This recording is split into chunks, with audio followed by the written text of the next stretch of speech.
किसी के पास है 2 GB रैम फोन्स और किसी के पास है 3 GB या फिर 6 GB, 8 GB, 4 GB, 12 GB, मतलब रैम की बारिश हो गया है।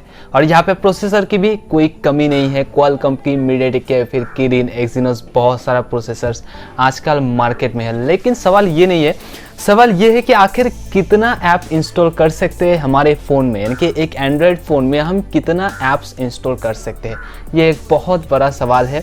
और कुछ महीने पहले मेरे भी दिमाग में कुछ इस टाइप की सवाल आया था कि आखिर हम कितना ऐप्स इंस्टॉल कर सकते हैं हमारे फ़ोन में, अगर हमारे पास है 2 GB रैम फ़ोन से या फिर 3 GB, 4 GB, कितना भी क्यों ना हो, लेकिन ऐप्स हम कितना सारा इंस्टॉल कर सकते हैं। तो चलिए आज इसके बारे में हम डिटेल्स में जानने वाले हैं। तो लेट्स प्ले द म्यूजिक। दोस्तों मैं आप लोगों को सीधा सीधा ये बता नहीं सकता हूँ कि आप लोग इतना ऐप्स इंस्टॉल कर सकते हो, यानी कि 100, 150, 200 आप लोग इतना ऐप्स आपके फ़ोन में इंस्टॉल कर सकते हो। क्योंकि ऐप्स कितना इंस्टॉल किया जा सकता है एक फ़ोन में, वो डिपेंड करता है कि एक फ़ोन में रैम कितना है और प्रोसेसर क्या दिया गया है। यानी कि हम लोगों को सबसे पहले ये समझना होगा कि आखिर जो रैम है और जो प्रोसेसर है वो कैसे काम करता है।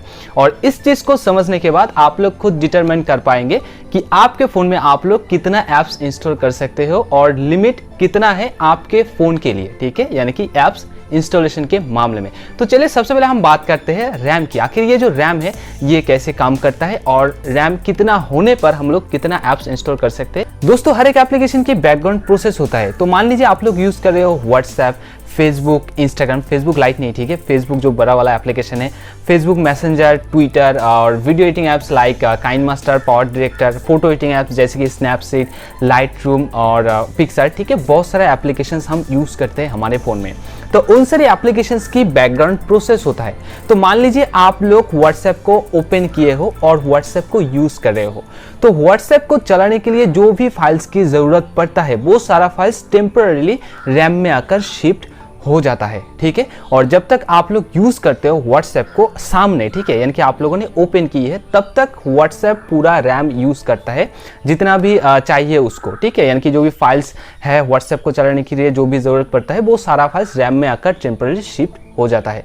और जब आप लोग उस एप्लीकेशन को क्लोज कर देते हो तो व्हाट्सएप की कुछ प्रोसेसेस बैकग्राउंड में चलता है, क्योंकि व्हाट्सएप में बैकग्राउंड में मैसेज आता है या फिर आपकी फ्रेंड ने स्टेटस दी है तो उसके लिए डेटा यूज़ होता है बैकग्राउंड में।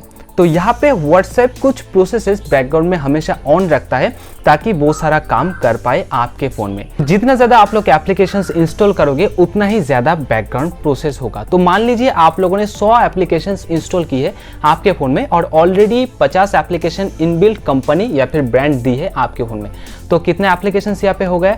150 एप्लीकेशंस। तो 150 में से लगभग 100 या फिर 120 एप्लीकेशंस की बैकग्राउंड प्रोसेस हमेशा चलता रहता है आपके फ़ोन में। तो मान लीजिए आपके पास, यानी कि आपके फ़ोन में है 2 GB रैम, तो अगर किसी के फ़ोन में 2 GB रैम है तो वहाँ पे लगभग 600 या फिर 700 MB एवरेज रैम फ्री रहता है। तो मान लीजिए यहाँ पे हम मान लेते हैं कि 600 MB आपके फ़ोन में रैम हमेशा खाली रहता है।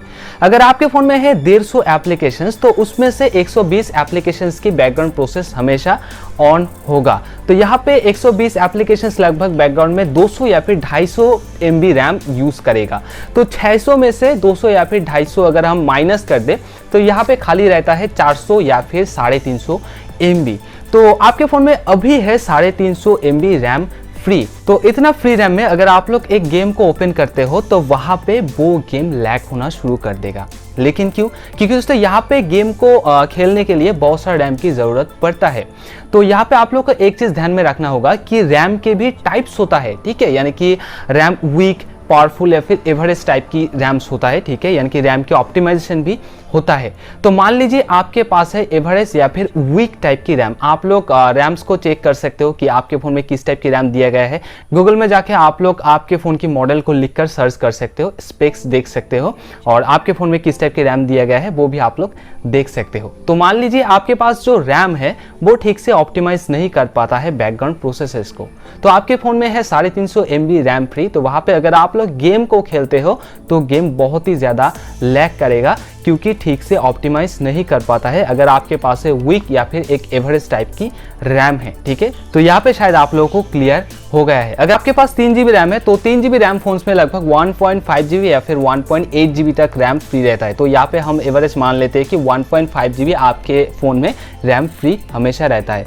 तो अगर आप लोग 200 से 250 एप्लीकेशंस इंस्टॉल करते हो तो बैकग्राउंड में लगभग 300 से 350 MB का रैम हमेशा यूज होगा। अगर आप लोग उस रैम में गेम को खेलते हो, कुछ बड़े साइज की जो गेम्स होता है, तो वहाँ पे थोड़ा बहुत लैग आप लोगों को देखने के लिए मिल जाएगा। तो यहाँ पे हमने समझ लिया है कि आखिर रैम कैसे काम करता है और रैम कितना होने पर हम लोग कितना ऐप्स इंस्टॉल कर सकते हैं, हमने एवरेज जान ली है। अभी बात करते हैं प्रोसेसर की। आखिर प्रोसेसर की क्या काम है यहाँ पे, तो चलिए जान लेते हैं प्रोसेसर के बारे में।